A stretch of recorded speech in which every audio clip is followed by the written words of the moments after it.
19h45, la barrière Info Soir, messieurs, dames, bonsoir et bienvenue à cette nouvelle session d'information du mardi 11 octobre 2022. Fin hier de la visite du président de la République Mohamed Bazoum dans le département de Gaya, où l'agriculture, la santé, l'élevage et les infrastructures étaient au centre des préoccupations qui ont motivé le déplacement du président dans cette contrée du pays. Ce mardi, le président Bazoum sera l'hôte des populations de Koré-Meroua et Tibiri. Nos envoyés spéciaux Adam Soumana et Ibrahim Abdou. Il était un peu plus de 10 heures quand les hélicoptères transportant le président de la République et sa délégation ont été aperçus dans le ciel du Dandi par une foule venue nombreuse pour la circonstance. À sa descente de l'appareil, le président Mohamed Bazoum a eu droit aux honneurs militaires avant d'être ovationné par des concitoyens de cette partie du pays qui se sont mobilisés pour réserver un accueil digne du nom au chef de l'État. Ainsi, la promesse faite par les populations de Gaya de rendre cette journée mémorable pour le père de la nation et sa délégation est tenue. Et même un échantillon d'espèces aquatiques était au rendez-vous. Très touché par cette marque d'estime du président de la République à l'endroit des populations du Dandi, le premier responsable coutumier de cette localité a gracieusement offert un cheval bien harnaché au président de tous les Nigériens. Un président en visite de travail et non de villégiature qui a entamé sa tournée marathon par l'aménagement hydro-agricole de Sakonji réalisé en 1994 et couvrant une superficie de 90 hectares. Cette visite du président de la République sur cet aménagement prouve à suffisance la place qu'accorde le chef de l'État à l'autosuffisance alimentaire. Toute chose qui se matérialise par les travaux de réhabilitation exécutés au niveau de l'aménagement hydro-agricole de Sakonji sous la magistère de Mohamed Bazoum. Ce dernier a été édifié sur les problèmes rencontrés à ce niveau et a instruit les responsables du secteur pour y remédier. L'hôpital de district de Gaya a constitué la seconde étape de cette visite. Cet hôpital, un rêve qui date de 1995, ne s'est vu concrétisé que le 27 juillet 2021. D'amples explications ont été fournies au chef de l'État sur le fonctionnement de cet hôpital. Après l'agriculture et la santé, c'est l'élevage dans cette localité qui a attiré l'attention du président de la République dans ce déplacement. Gaya, terre d'élevage par excellence, s'est vu dotée d'une unité industrielle de produits laitiers dénommée Laiterie de Gaya, inaugurée le 5 octobre 2022 seulement. Une usine dont la capacité de production est de 2500 litres par jour. Le camp de vie de la société WAPCO, situé à Kachatanda, a constitué la quatrième étape de cette visite présidentielle à Gaya, où Bazoum Mohamed est venu constater de visu l'état d'avancement des travaux de construction du pipeline devant permettre l'acheminement de l'or noir nigérien au port de Cotonou. Ces travaux se déroulent normalement et très satisfait d'ailleurs, le président Mohamed Bazoum a signé le livre d'or de WAPCO. Autre satisfaction du chef de l'État dans sa tournée au Dandi, c'est le chantier de la route dénommée la RN7 sur 157 km. Jadis un véritable calvaire pour les usagers de la route, le tronçon d'Osso-Gaya peut aujourd'hui être classé parmi les meilleurs, pour ne pas dire la meilleure route bitumée au Niger. Ce joyau réalisé par Sogea Satom sur financement du programme Compact de Millennium Challenge est de nos jours à un taux d'exécution de plus de 90% et sera réceptionné en décembre 2022. Les populations riveraines de la RN7 sont sorties massivement manifester leur joie au président de la République Mohamed Bazoum. Célébration ce jour 11 octobre 2022 de la journée internationale de la fille, une journée instituée par les Nations Unies pour protéger davantage cette frange de la population. Au Niger, cette journée est célébrée à un moment où des milliers de filles vivent dans des situations incertaines. Le reportage de Hassan Saleh Mustafa et Chebou Guissou. Cette journée internationale des droits de la fille est à sa 10e édition cette année. C'est l'occasion pour les pays du monde de faire le point de ce qui a été fait en matière de la défense des droits des filles.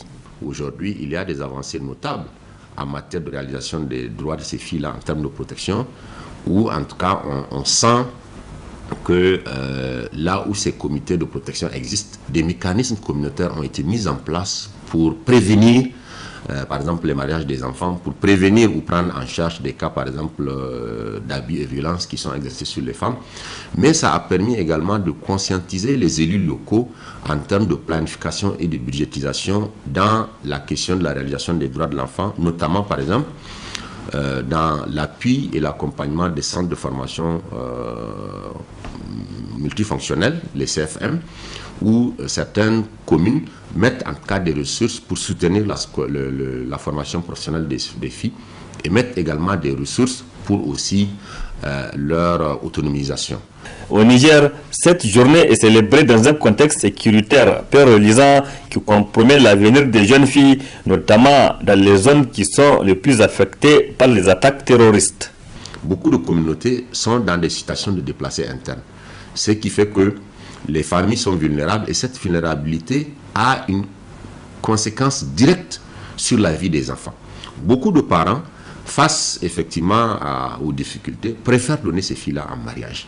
Donc il y a aussi ce côté-là qu'il faut peut-être voir.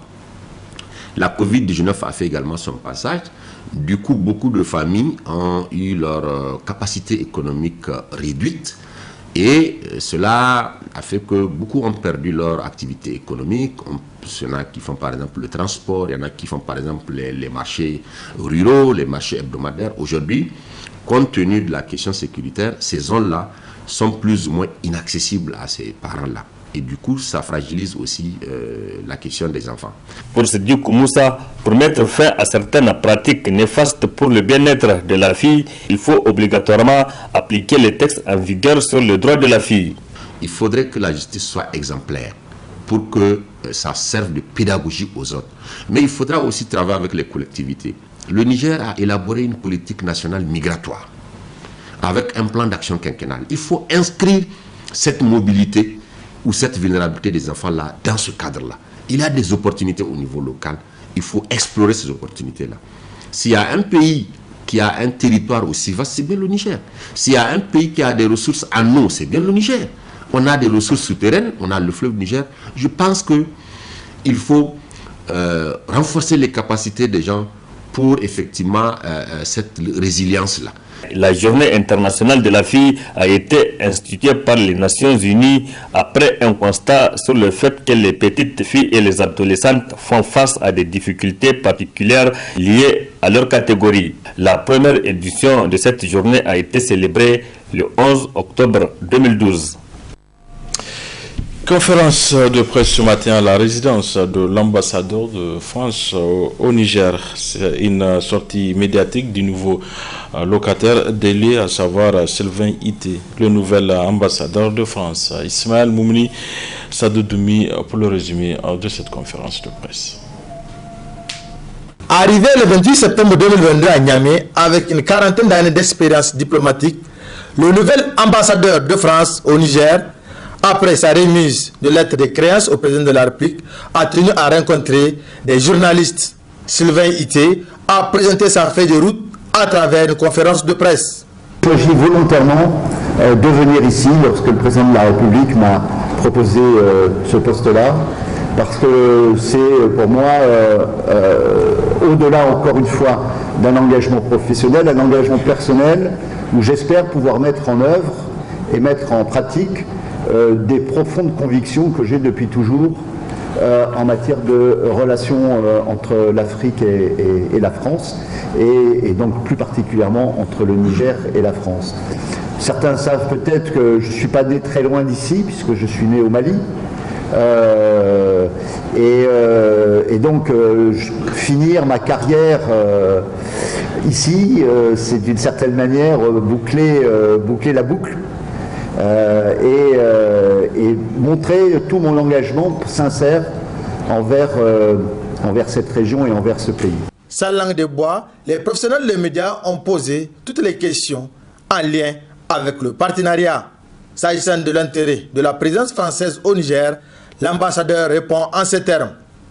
La France n'est pas parfaite, loin de là. Elle a fait de nombreuses erreurs. Vous dites qu'elle n'a pas de politique franche et claire. Elle devrait sans doute l'améliorer et montrer plus clairement les choses. Oui, vous avez raison, la France n'est pas là uniquement pour les beaux yeux du Sahel. Oui, bien sûr. Et nous avons bien évidemment des intérêts. Mais qui dit des intérêts qui doivent être des intérêts partagés. Nous avons un intérêt absolu, nous Français, mais européens et occidentaux, à ce que les pays du Sahel ne sombrent pas dans l'anarchie et la sécurité, et à ce que les pays du Sahel se développent sur le plan économique, social et politique. C'est notre intérêt.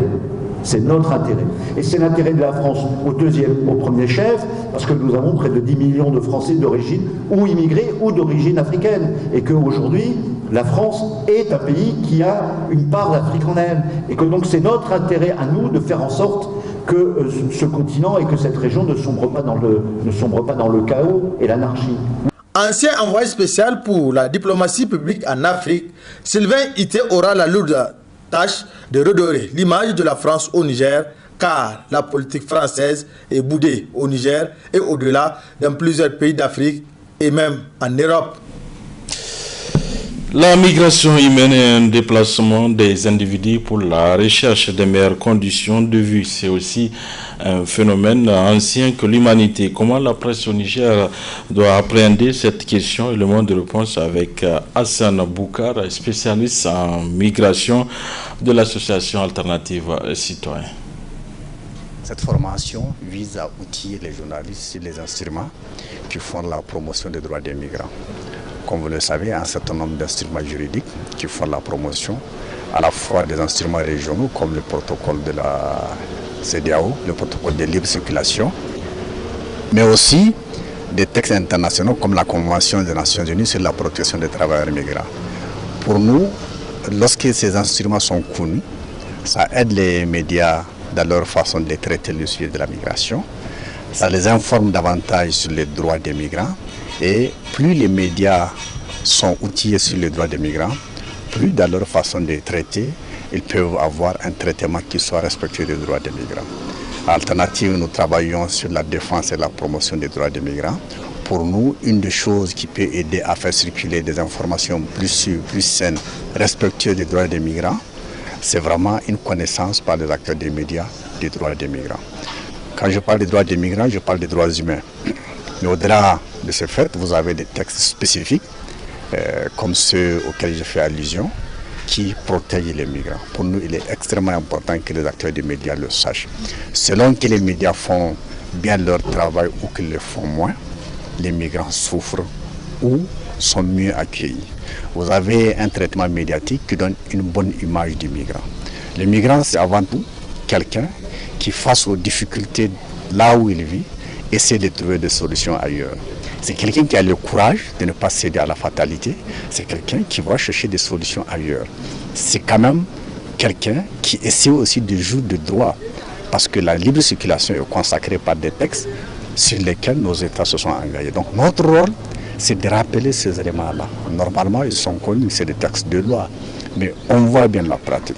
Dans la pratique, une certaine façon de traiter le sujet de la migration à travers les médias peut parfois donner une mauvaise image des migrants. Donc pour nous, en particulier dans le contexte actuel où les migrants sont brimés, on parle d'immigration illégale, irrégulière, comme si on peut être illégal sur cette terre-là. Et donc, pour nous, dans ce contexte-là, il est important que les acteurs des médias puissent diffuser la bonne information, qu'il ne soit pas une information trop orientée comme le veulent les décideurs, que ce soit une information juste qui permet de donner une bonne image du migrant. Pour nous, le rôle des médias, c'est vraiment de diffuser une information juste, qui ne soit pas forcément une information que les gens aillent ou que les gens restent. Mais on veut que l'information soit juste, mais pas seulement juste, on veut qu'elle soit complète. Pourquoi on veut qu'elle soit complète? On a une information qui tend aujourd'hui à faire peur aux migrants. Attention, ne partez pas à la violence policière. Attention, ne partez pas, on meurt dans le désert. Ne partez pas, on meurt dans la mer. Oui, c'est vrai quelque part. Mais on peut parler aussi des gens qui réussissent dans la migration. On peut voir des régions du monde qui traitent mieux les migrants. Donc, donnons une information complète et ça permet aux migrants de choisir. Généralement, c'est un choix individuel. C'est un choix individuel. Mais il y a une communication aujourd'hui, j'ai le regret de le constater, qui est très orientée, qui cherche à criminaliser les migrants et qui joue sur la peur. Donc, nous, on veut aujourd'hui que les médias donnent une information complète utile, qui permet aux migrants, aux gens engagés dans la migration, de faire un choix. Les responsables du ministère de la Santé publique et les membres du syndicat national des agents de santé de terrain devaient se rencontrer pour examiner la plateforme revendicative du SINAST. Malheureusement, cette rencontre n'a pas eu lieu selon le syndicat. Les raisons avec le secrétaire général adjoint du SINAST. Nous étions à la table de négociation quand le président même de séance a quitté cette salle. Parce que tout simplement, on lui a reproché un comportement d'inéquité entre les partenaires sociaux. On a quitté, en tout cas sans se comprendre comme ça, parce que tout simplement, lui, il a quitté la salle, parce que nous, il nous a abandonnés en pleine salle et qu'il nous a dit qu'il ne peut plus continuer à négocier comme ça. Et ce comportement, nous l'avons dénoncé. Pourquoi? Parce que lui-même, il a dit qu'ils ont d'abord préféré prendre 3 syndicats. On ne sait pas quel est le critère qu'ils ont utilisé pour prendre ces 3 syndicats. Et quand on lui a posé cette question, en tout cas, tout simplement, il s'est fâché et il a quitté cette salle. La suite, elle est là. Nous allons prendre aussi les dispositions qui s'imposent. Parce qu'on ne peut pas continuer à observer ce comportement alors que tout le monde sait que ces partenaires doivent être traités en tout cas au même titre que tous les autres partenaires. Nous allons nous faire entendre dans les jours à venir. Nous lançons déjà un appel aux camarades membres de notre syndicat de se préparer pour des éventuels, en tout cas, mots d'ordre. Oui, c'est sûr, nous allons continuer à rester. Nous sommes toujours fidèles à nos valeurs qui sont là, qui sont en tout cas ouverts aux négociations. Opération de ramassage des ordures cet après-midi par Niger Post dans l'une des agences situées en face de la place Anoutab. Cette initiative rendue dans le cadre de la journée mondiale de la Poste célébrée le 9 octobre de chaque année. Boubacar Ibrahim Satoutoumi. On n'est pas là pour marcher, on est là pour ramasser. D'accord ? C'est par ces quelques mots du directeur général qu'a débuté l'opération de salubrité. Il s'agit pour Niger Post à travers ce ramassage des ordures initié aux alentours de l'une de ses agences de marquer non seulement la journée mondiale de la Poste, mais aussi créer un cadre de travail agréable aux agents. Il s'agit de la célébration de la journée mondiale de la Poste qui a pour thème cette année une poste pour la planète. Et donc nous aussi au Niger, on a jugé utile de le faire à travers des activités de salubrité dans l'ensemble de notre réseau. Comme on le dit, avant de parler de planète, il faut commencer d'abord chez soi plutôt, c'est-à-dire être dans un environnement propre. Par l'exemple, nous souhaitons faire en sorte qu'on ait un environnement de travail qui est propre. Et il a poursuivi son intervention en affirmant que Niger Post multiplie les initiatives pour s'adapter au contexte international. On est en train de moderniser l'ensemble de la société en interne et d'abord avant de pouvoir se faire connaître, il faudrait d'abord moderniser vraiment nos processus, faire de l'informatisation de toutes nos activités parce que vous savez c'est une vieille société et donc il y a beaucoup de choses à corriger et donc c'est ce qu'on s'attelle à faire. Honorant de sa présence à cette occasion, le directeur du cadre de vie et de gestion des déchets clame une initiative à saluer. Voyez-vous, on passe plus de temps au service qu'à la maison. On passe pratiquement 8 heures au service par journée. Ils ont nettoyé leur cadre de travail et c'est bien. Et si vous avez constaté les déchets qu'on a ramassés, pratiquement c'est des déchets alimentaires. D'emballage, piawata, tout ce qui est alimentaire. Ça veut dire que beaucoup de gens travaillent ici et ils mangent ici. Malheureusement, on jette après avoir fini de manger. Célébré le dimanche 9 octobre 2022, la journée mondiale de la Poste coïncide avec la commémoration du 148e anniversaire de l'Union postale universelle IPU, une institution spécialisée de l'Organisation des Nations Unies. Je vous donne lecture de ces communiqués de presse de l'Association pour la sauvegarde des droits de l'homme.